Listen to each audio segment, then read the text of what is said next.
We all have seen movies with robots and smart gadgets, where the hero lives in the futuristic homes and drives a flying car. We have read so many science fiction books that point out a picture of society where nothing is impossible and everything is controlled by some clicks on the smartphone. Is it all just imagination, or are we really headed towards the next generation of internet and smart computers? In the last few years, internet has evolved from the pastime into an integral part of our daily lives. Due to this rapid technological advancement, the internet has coined Web 3.0. Many of the tech companies and internet enthusiasts around the globe believe that the new phase of internet is here. On the other hand, some of the people, including Tesla's CEO Elon Musk and co-founder of Twitter Jack Dorsey, says that Web 3.0 is just a scam. So what is Web 3.0 and why is the internet divided over its discussion? And more importantly, how will this affect us? Let's find out this in today's video. Whether Web 3.0 is a step towards an online futuristic society or it is just a massive scam. Hello everyone, I am Shalini and you are watching Voice Apart. Before we break down what Web 3.0 is, let us look into the history of the internet first. Briefly, from 1991 to 2004, we saw and experienced the first generation of the internet, or we can say it Web 1.0. It was completely different than what internet is today. Previously, internet was used as an informative source and there was not much interaction for the users. We can say it was similar to a random read-only blog page, and internet was very static. Basically, it was the one-way communication, as the internet provided the information and we could only collect it or ignore it. However, after 2004, everything on the internet has changed, from its usage to its operations. We were able to share photos, videos, text posts, etc. on the internet. Internet became interactive due to advancement in web development technologies and use of languages like JavaScript, HTML5 and CSS, etc. We also witnessed the introduction of big online platforms like YouTube, Facebook and Twitter. The internet users become the content creator. For example, Instagram does not create reels, you and I do. Similarly, YouTube does not make much videos, the creators on the platform do so. Out of all the content that we see on the websites, more than 80% is created by the users. Not only this, the users on the internet were now able to interact with each other as well. There was a shift in the behavior of users on the internet and we mark this phase as Web 2.0. Now we all know that internet is a global network of interconnected systems, right? And where there is network, there is an issue of data security. Almost every day we come across instances of data breaches and leakages over the internet, and some big companies are doing it. The issue of security is one of the major drawbacks of Internet 2.0, especially when there is no proper legislation in place to provide remedy against it in India. Let me make it more clear for you with an example. See, whenever we search anything on the internet with the help of search engine like Google, or we seek any information of any kind on any platform like YouTube, Twitter, etc., we are actually providing them with our data related to our choices and interests, right? So this data about our specific preferences and interests are stored in cookies present on these websites and platforms. Later on, it is sold to big tech companies who use this data to specifically advertise about what you are looking for. This is how you see ads related to your interest. Suppose you search for a brand of jeans on Google, okay?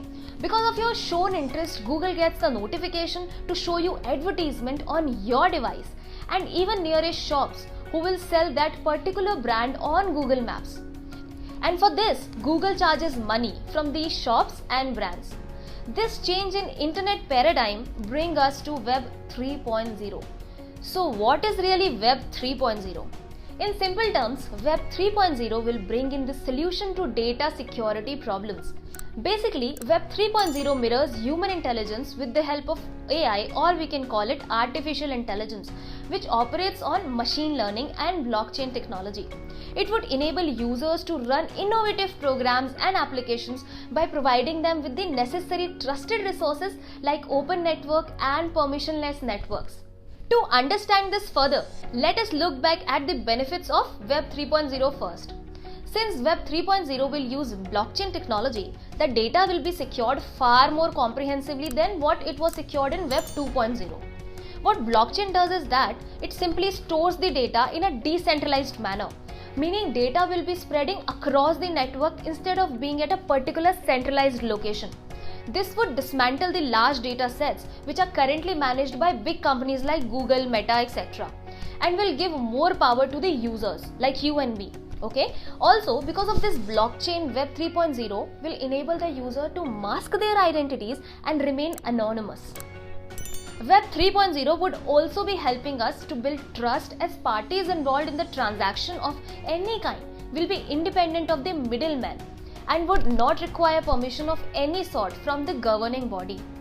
It would create smart contracts for web pages on the internet as well. For example, suppose you are searching for any data on the website, then you need not to accept any cookies or provide any details to the site, as there is already a trusted bond between you and that web. Apart from using blockchain technology, Web 3.0 will also use artificial intelligence and machine learning for its processes, which means that the computer, through the help of internet, would be able to understand data and information in the same way as you and I do. So a user will be able to get more relevant content for their choices and will provide them with ease of internet browsing. So the next question arises is, why are these big tech companies and social media platforms are hesitant in accepting these changes of the internet? So there are a couple of reasons for this. Firstly, no matter how much these social media platforms sing about freedom of speech and make campaigns on right to opinion, we know that only a few of them have control over what is being posted on these sites and platforms. Like when a person of power gets banned on Twitter just because some of the people against them didn't want that person to continue over that platform, it all boils down into the argument of whether any of the social media platforms should have the control and power to decide what is right and what is wrong, or more precisely, who is right and who is wrong. Platforms like Twitter hold way too much power when it comes to politics. It has tools like hashtag trends which drastically manipulates the general opinion of the public. What if Twitter actively and openly starts to take political sides? Would it be fair? So Web 3.0 solves this issue quite interestingly. Instead of a CEO or a board of directors deciding on politics, there will be a code. This code is called DAO, or Decentralized Autonomous Organization. Basically, the do's and don'ts of the platform would be fed into this code beforehand via smart contracts which would monitor all the activities on the platform. It would be a major step in the terms of providing help to content creators who are troubled most of the times regarding the violation of regulation and community guidelines, which changes rapidly and very confusing and strict at times. Also, it might help in avoiding offensive content from being published altogether. Secondly, the other problem that Web 3.0 will solve is that the ownership of content. The post and content that we make on the social media platforms like Twitter, Facebook, YouTube and Instagram are owned by the platforms and not by us. Let me make it more clear to you. When you make a video and upload it on, let's say, YouTube, the platform will decide how many ads will be there, what ads will be shown, the duration of the ads, etc. Right? Not only this, the ads rate, the share of the revenue generated and how many viewers would be able to see your video will also be decided by YouTube only via the platform algorithm. So your video and your channel are not in the control of your hand. It is in the control of algorithm which is designed in the favor of the platform and not designed in the favor of users. However, Web 3.0 would give the rights of content to the creators. It would allow you and I to decide upon the share of the revenue and the ad rates as well. Even though Web 3.0 is supposed to be so revolutionary for internet, so why is that there are so many people considering this to be a scam? There have been some development against the idea of Web 3.0 mainly because of the intangible nature of the products like crypto and NFTs. So people believe cryptocurrencies to be independent of any control and political influence. But still there is a huge proportion of the coins which is not available for public sale because most of these crypto tokens or coins are held by the insiders or founders of the crypto.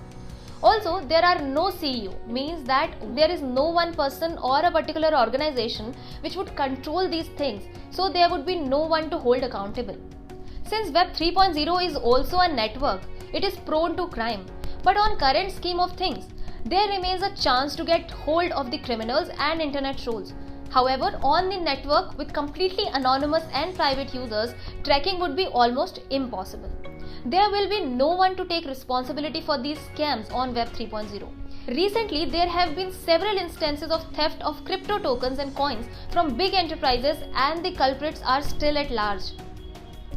Apart from this, we are still in the early stage of fully understanding blockchain technology, and shifting completely over it could be disastrous. To sum it up, I would say that the idea of Web 3.0 is surely a huge step towards the technology advancement in future. Internet has always been a resource of great knowledge, but also a deep unknown. There will always be a chance of people abusing the powers of the internet. So what do you think about this? Let me know in the comment section below. Thank you so much.